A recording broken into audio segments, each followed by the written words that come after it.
خدمات مشترک دادگاه شهر مسکو خبر داد که دادگاه شهری پایتخت روسیه روز 7 ینور سال 2024 درخواست دادستانی را قانع گردانده قرار دادگاه نویه سیمونوف احسانه نومی ینور درباره از حبس آزاد کردن بلاگر تاجیک رجبزاده سلمان جمعبای را بیکار کرد. درخواست تفتیشات برای انتخاب حبس پیشکی همچون چاره پیشگیری نسبت به رجبزاده دیگر باره به دادگاه نویه سیمونوف فرستاده شد.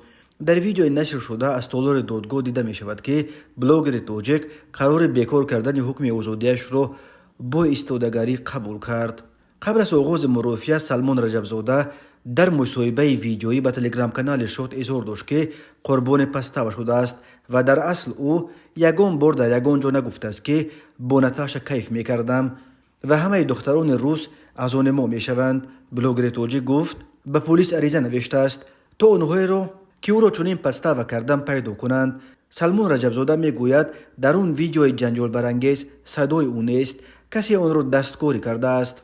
دادگاه نویه سیمونوف شهر مسکو روز 9 ینور سال 2024 با یک تصمیم در تجربه دادگاه‌های روسیه خیلی نادر از قانع ساختن درخواست تحت تفتیشات در مورد حبس پیشکی بلاگر تاجیک سلمان رجبزاده دست کشید و او را از تالار دادگاه آزاد کرد. سلمان رجبزاده به برانگیختن کینه و عداوت ملی و تأخیر دختران روس در ویدیوهای صحنه‌سازی شده‌اش عیبدار می‌شد.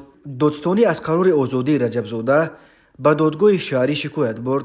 تفتیشات به حبس او اصرار می‌ورزد و بر این است که از بس که بلاگر در محل ثبت نامش زندگی ندارد با وجود دادن زبان خط درباره ترک نکردن محل زیست می‌تواند فرار کند. سلمان رجبزاده که با تخلص سلمان کین معروف است روز 7 ینور دستگیر شده بود.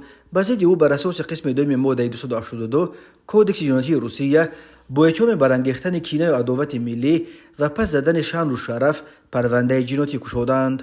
تا کنون درباره دست کم 3 پرونده جنایتی به ضد بلاگران زاده تاجیکستان در روسیه خبران نشر شده بود.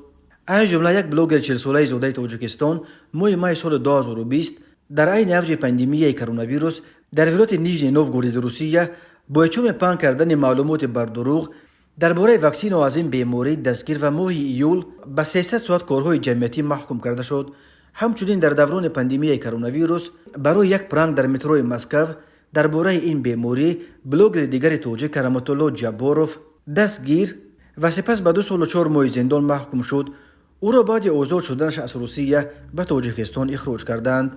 در تیر ماه سال 2021 باشد برای در نزد کلیسای وسیلی مقدس در مرکز مسکو گرفتن عکس‌های خصوصیت شبانه داشته بلاگر زاده تاجیکستان رسلان بوبیف و دوست دختر روسش اناستاسیا چستووا دستگیر و هر کدام به 10 ماه زندان محکوم شدند. رسلان بوبیف سال 2022 از محبس آزاد شد و او را از روسیه دیپورت کردند.